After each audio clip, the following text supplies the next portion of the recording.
Hey guys, so I am upstate for opening rifle weekend right now. You can see the mountains behind me. I wanted to wait till the sun came up a little bit to make this video, and I already shot a deer. I had a 4-point come out, and I have antler restrictions where I'm hunting, so I can't shoot a 4-pointer.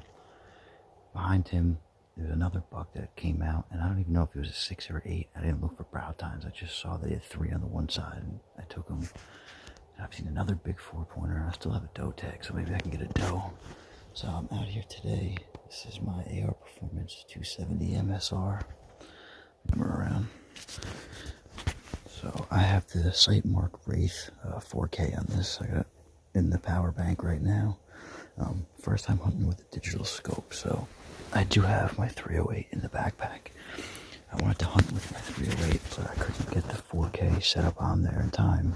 And I wanted to record the hunt, so I took out, my AR. Because I'm in the lovely state of New York. This is a pinned one. I gotta open it up to load ammo and shit. But this is the field I'm hunting in. It's about 150 yards to the other side. The buck I shot, he dropped in his tracks. So he's over there somewhere. So in a little bit, I'm gonna wait a little. Alright, just got up to the buck. Got a nice body on him. Pretty, rack is nothing special, but like I was saying, up here, there's antler restrictions, so you can't go around shooting anything under a 6-pointer. Has to have 3 points on either side. But I'm a meat hunter anyway, so I don't really care much about the rack. But it's always nice opening morning, tagging out. Even though actually I do have a doe tag, so I didn't really tag out, but I got my buck. He was standing right here, dropped him right in his tracks. I was over on that woodbine over there. Really is beautiful up here. Perfect morning, 25 degrees, no wind. Alright guys, so I got this buck skinned. You can see the bullet hit on the top of the shoulder. I already got it separated so I can kind of show you guys, but hit right in the front of the shoulder. It was a forward facing kind of high shoulder shot. Entry's right there. Now we've opened things up. All that teared meat is from the bullet. Here is the entry wound going in into the chest cavity. It's a very big hole. We didn't find any of the bullets, or any of the bullet I should say. It's not that easy to see. I've kind of been dropping some stuff in there, but bullet went in here. That's the spine right there. It's completely separated the spine, which is why this buck dropped. Really, bullet's probably in there somewhere, but I'm really not too worried about it.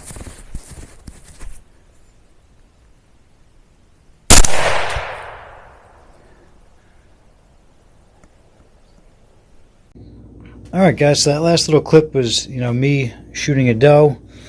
Right after that, my father shot this monster 9-pointer, so we kind of got a little excited. We had a celebratory beer and everything, and I forgot to take any more videos of us tracking the doe or anything like that.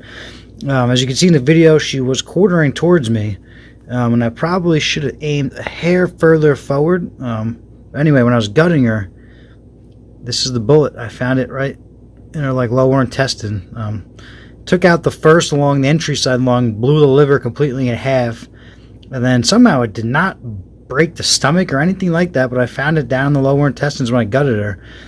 This is a spear. It's 130 grain soft point boat tail, and right now it's 85 grains. So it lost 45 grains, 65% weight retention, which really isn't all that good. For a 150 yard shot, it hit one rib going in. So I'm shooting these at the 270 MSR at 2730. So impact velocity was right around 2300, which isn't that fast to lose a lot of weight, especially when you're not hitting a shoulder or anything. So I'm just going to show you now. I've only had the 270 MSR in one other video, but I've never really talked about it. So this is the 270 MSR right here. Third one in from the right, or from the left, I should say. All the way over here, we got 223. Then we got the 6.8 SPC, 270 MSR, and then 308. So I like to call the 270 MSR the 6.8 SPC on steroids. a lot of my friends don't reload. They're not into Wildcats or anything, so they get lost when I start explaining all the cartridges that I have and everything.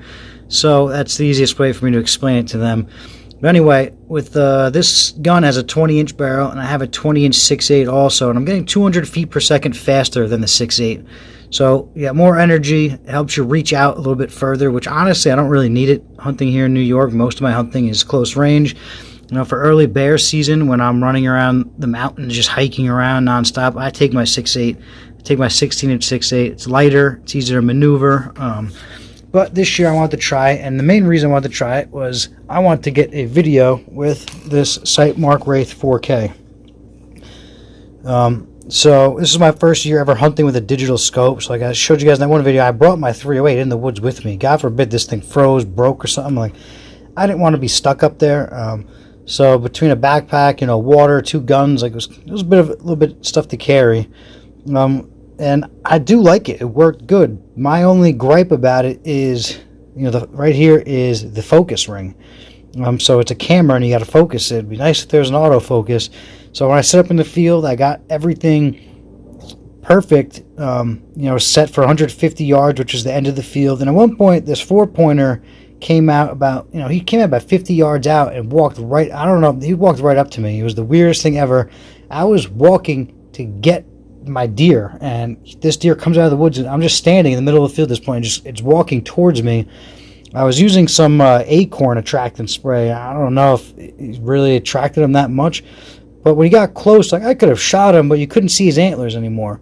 But the real big problem was when the deer showed up in the woods, and now you're looking in the woods, and things are getting kind of blurry. And like I was saying, I was hunting where there's antler restrictions, so the deer has to have 3 points on either side. So now you're spotting a deer in the woods walking through the trees, and you have to try to hold the camera on the deer, screw around with the focus, identify it, figure out if you can shoot it, and then pick a shot through the tree branches, which is really hard. I had a doe pop up in the woods, and I missed her because of that. I didn't have a chance to try to shoot her. Luckily, another one popped out in the field. And that second video of the doe, like, the buck was nice and clear, but that doe video is a little bit off. And right here we got the diopter, you know, focus, where this is more of the camera focus.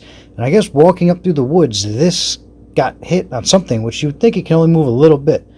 But I guess it was at that borderline point where a little bit left is very blurry and a little bit right is more, you know, is more clear, because it was blurry, and I didn't realize that until, you know, later on. The whole hunt, I thought maybe the lighting was screwing with me or something. You know, I still got the doe. I didn't miss. Like, you know, it worked, but I didn't even think to screw around with this. I had that set from day one. I've shot this gun at the range a ton of times. I've never had to touch any of the focuses, you know, like, it's always fine. But in the woods, it's different. So I don't know if I would hunt with this in a wooded environment. Seeing in a field, it's different, but if you're hunting in solely woods and a deer could pop out, you know, 30 yards or 100 yards, and now you've got tree branches in the way, I wouldn't really want to be worrying about having to adjust a focus. I did it this year. I wanted to take some 4K videos. You know, hunts go so fast when your adrenaline's rushing, so I really like to be able to, you know, get that on camera so I can relive it, and it worked. But that's just, you know, my... So anyway, I hope you guys enjoyed the video. Thank you guys so much for watching. Just trying to inform you and provide as much information as I can. And thanks again. Thanks for subscribing.